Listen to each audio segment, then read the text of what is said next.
أعوذ بالله من الشيطان الرجيم بسم الله الرحمن الرحيم السلام عليكم ورحمة الله وبركاته.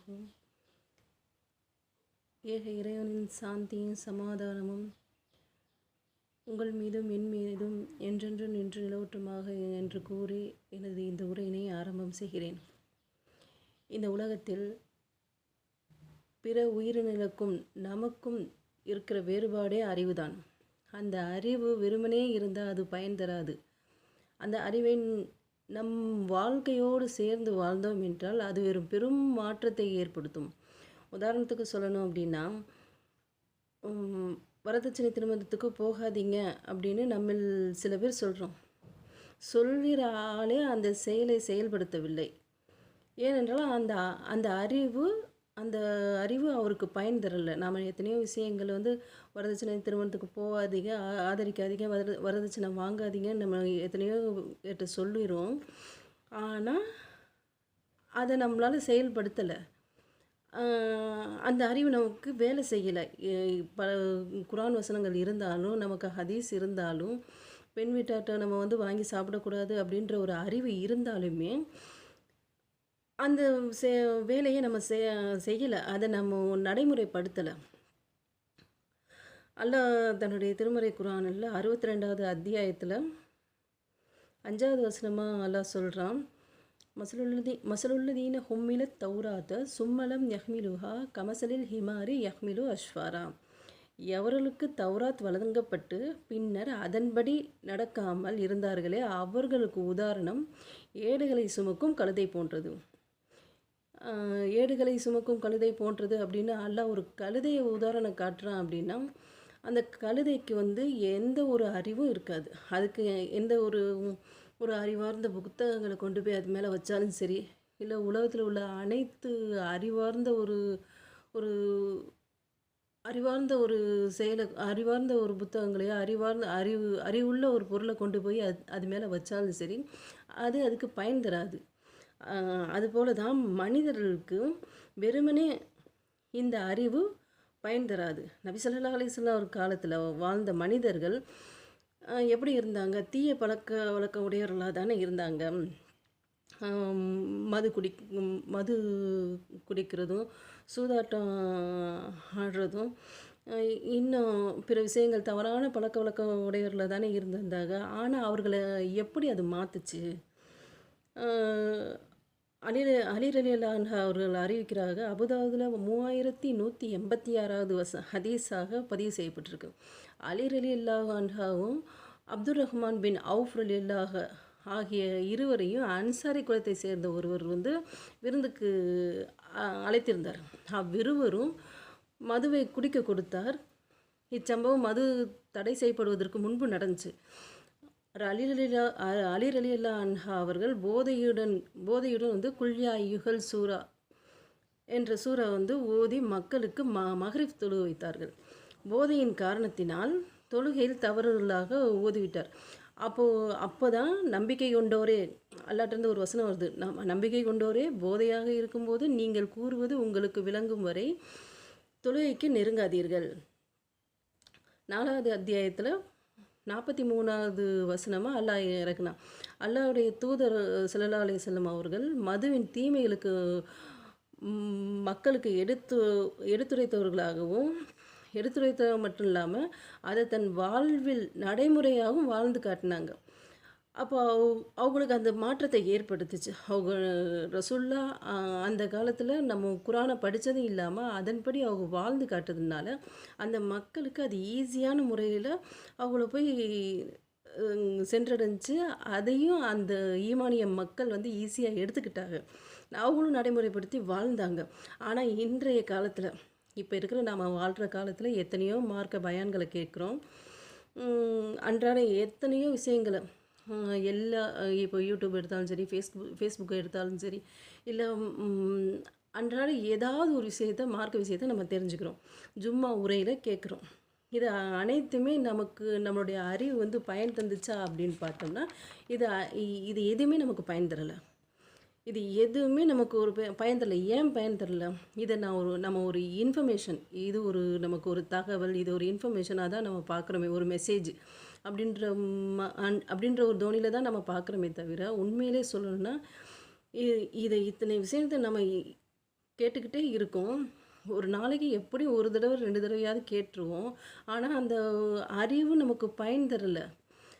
அந்த அறிவை அது ஏன் பயன் தரலை அப்படின்னும்போது, நம்மளுடைய வாழ்க்கையில் அதை ஒரு நம்மளுடைய வாழ்க்கையில் அதை ஒரு இம்ப்ளிமெண்ட் பண்ணி வாழலை.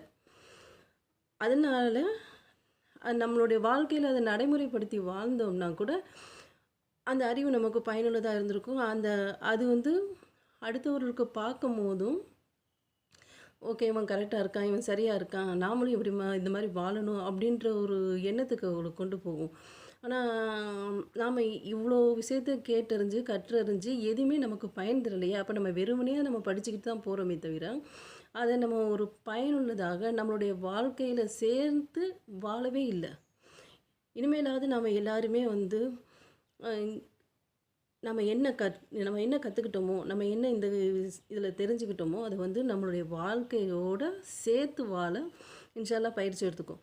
அடுத்து வந்து 2வது அத்தியாயத்தில் 44வது வசனத்தில் அல்லாஹ் சொல்கிறான், வேதத்தை படித்துக்கொண்டே உங்களை மறந்துவிட்டு மக்களுக்கு நன்மையை ஏவுகிறீர்களா அப்படின்னு அல்லாஹ் நம்மளை பார்த்து கேட்குறான். நாம் ஒரு விஷயத்தை படித்தோம், நம்ம ஒரு விஷயத்தை தெரிஞ்சுக்கிட்டோம், அதை நாம் செய்யலை, மற்றவங்களுக்கு அறிவுரையாக மட்டுமே தான் சொல்கிறோம். அது எப்படி அவங்களுக்கு பயன் தரும்? அது எந்த வகையில் அவங்களுக்கு பயன் தெரியாது இல்லையா? நாம் அதை கடைப்பிடிச்சா தானே. இப்போ ஒரு உதாரணத்துக்கு சொன்னோன்னா, இப்போ நம்ம வந்து வட்டி வாங்குகிறோன்னு வைங்க.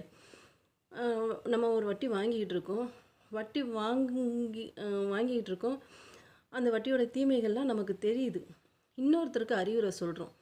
எப்பா நீங்கள் வட்டி வாங்காதீங்கப்பா, வட்டியில் போய் விழுகாதீங்க, வட்டி வந்து ரொம்ப இது ஹராமானது, அல்லாஹ் தடுக்கப்பட்டது தான். ஆனால் இன்றைக்கி நம்ம எல்லாருமே வட்டியில் விழுந்துக்கிட்டு இருக்கோம்.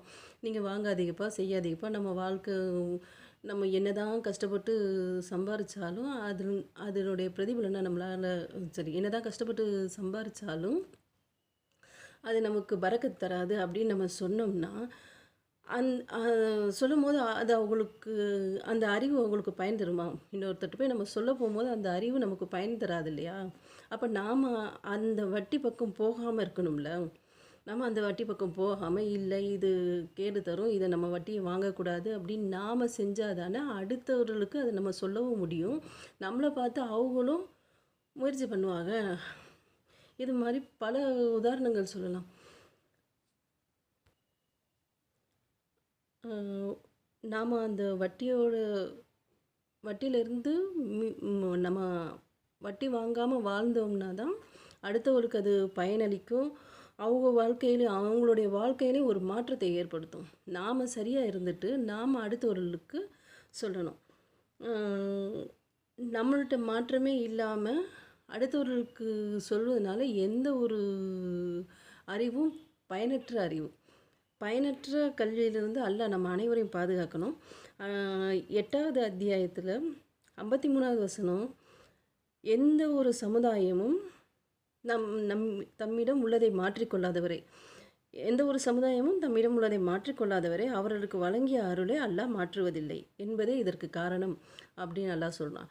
அடுத்து என்னன்னா, அடுத்து ஒரு வசனம் 13வது அத்தியாயத்தில் 11வது வசனம், அல்லாஹ் ஒரு சமுதாயத்துக்கே சொல்லலாம். முதல்ல வசனம் ஒரு தனி மனிதனுக்கு சொல்வதாக தான் நான் எடுத்துக்கிறேன். அடுத்து ஒரு சமுதாயம் அப்படின்னு சொல்லியே அல்லாஹ் சொல்கிறான். ஒரு சமுதாயத்துக்கு சொல்கிறேன், தம்மிடம் உள்ளதை ஒரு சமுதாயம் மாற்றிக்கொள்ளாதவரை அச்சமுதாயத்தில் உள்ளதை அல்லாஹ் மாற்ற மாட்டான். இதிலிருந்து நான் என்ன விளங்கிட்டேன் அப்படின்னா, எத்தனையோ துன்பங்கள் நமக்கு ஏற்பட்டிருக்கு. பொருளாதார பிரச்சனைகள் இருக்குது, உறவுகள் மூலமாக பிரச்சனை இருக்கும், இன்னும் பிற நிறைய பிரச்சனைகள் இருக்கும், நிறைய தீமைகள் செஞ்சுக்கிட்டு இருப்போம். இதெல்லாம் வந்து சரி செய்யணும் அப்படின்னா நாம் வந்து நம்மளுடைய வாழ்க்கை முறையை மாற்றிக்கணும். எந்த ஒரு பிரச்சனையாக இருந்தாலும் சரி, நாம் முன்ன எப்படி இருந்தோமோ அப்படி இல்லாமல் நமது வாழ்க்கையை மாற்றி அமைக்க அல்லாஹ் நமக்கு அருள் செய்யணுன்ட்டு நான் துவா செய்கிறேன். இறுதியாக ஒரு வசனம் நான் சொல்கிறேன். எனினும் அநீதி இழைத்து தீமைக்கு பின் நன்மையாக மாற்றி கொண்டவரை நான் மன்னிப்பவன் என்று அல்லாஹ் தன்னுடைய திருமறை குரானில் குறிப்பிடுகிறான். ஸோ நாம் இதுவரையிலும் நாம் எப்படி இருந்தோமோ தெரியல, இனிமேலாவது நம்மளுடைய வாழ்க்கையை மாற்றி அமைத்து கொள்ள வேண்டும். ஏனென்றால் அல்லாஹ் நம்முடைய தீமையை மன்னிக்கிறேன்னு சொல்கிறான், நம்மளுடைய தீமையை நன்மையாக மாற்றி தருவேன்னு சொல்கிறான். அப்போ நாம் அல்லாஹ் நம்மளுடைய தீமையை நன்மையாக மாற்றி தரேன் அப்படின்னு சொல்லும்போது நம்மள்ட்ட தான் மாற்றம் வரணும். நம்மள்ட்ட மாற்றம் வரும்போது தான் நம்மளை பார்த்து நம்ம வீட்டில் இருக்கிற நம்ம இது இந்த கிளாஸில் ஒரு மனைவி படித்தாலும் சரி கணவர் மாறணும், கணவர் படித்தாலும் சரி மனைவி மாறணும், பிள்ளைகள் மாறணும், அந்த குடும்பம் மாறணும். நம்மள்ட்ட நம்ம குடும்பத்திட்டேருந்து அந்த மாற்றங்கள் கொண்டு வரும்போது தான் இதை அடுத்தவர்கள்ட்ட போய் ஈஸியாக அக்கம் பக்கத்தினர்கிட்டலாம் போய் ஈஸியாக அது போய் சேரும். அவங்கள்ட்ட பழகும் முறையிலும் சரி, எதுக்கு எடுத்தாலும் சண்டை போட்டுக்கிட்டு திட்டிக்கிட்டு எதுக்கு அண்டை வீட்டாரை நேசிக்கலாம் சொல்கிறான். ஆனால் இன்றைக்கி எத்தனையோ வீடுகளில் பார்த்தா அண்டை வீட்டாரோட நம்ம நேசத்துக்குரியவர்களாகவே இருக்க மாட்டேன்றோம். அவங்கள்ட்ட ஏதோ ஒரு அக்கம் பக்கத்தினர் ஒரு உறவே பாராட்ட மாட்டேன்றோம். எப்போ பார்த்தாலும் அவங்கள்ட்ட சண்டை போடக்கூடியவர்கள் தான் இன்றைக்கி அதிகமாக இருக்காங்க. அது மாதிரிலாம் இல்லாமல் அவங்கள்ட்டையும் நம்ம அவங்களுடைய இன்ப துன்பங்களை பகிர்ந்துக்கணும். அவங்க கஷ்டப்படுறாங்களா, நம்மக்கிட்ட இருக்கா, அந்த இருக்கிறத கொண்டு அவங்களுக்கு உதவி செய்யணும். இந்த மாதிரி சின்ன சின்ன விஷயங்கள்லாம் செய்யும்போது நம்மளே மாற்றிக்கும் போது நம்மளுடைய தீமைகள்லாம் நன்மையாக்கி தரேன்னு சொல்கிறான். அப்போ நிகரற்ற அன்புடையவன் தானே. அல்லாஹ் மன்னிக்கிறேன்னு சொல்கிறான். நான் மன்னிப்பேன், அல்லாஹ் மன்னிப்பவன் நிகரற்ற அன்புடையவன் அப்படின்னு சொல்லும்போது நாம் ஏன் நம்மளை மாற்றிக்கக்கூடாது? நம்ம மாற்றிக்கணுன்றான பயிற்சியை இன்ஷா அல்லாஹ் கடைசி வரையும் நம்ம எடுக்கக்கூடிய பாக்கியத்தை அல்லாஹ் நம்ம அனைவருக்கும் தரணும் அப்படின்ட்டு நான் சொல்லிக்கிறேன். இந்த வகுப்பு நமக்கு எல்லாருக்கும் பயனுள்ள வகுப்பாக அமைய வேண்டும் அப்படின்ட்டு எனது இந்த உரையை நிறைவு செய்கிறேன். வாஹிருதவானா அனில் அல்ஹம்துலில்லாஹி ரப்பில் ஆலமீன். அஸ்ஸலாமு அலைக்கும் வரஹ்மத்துல்லாஹி வபரகாத்துஹு.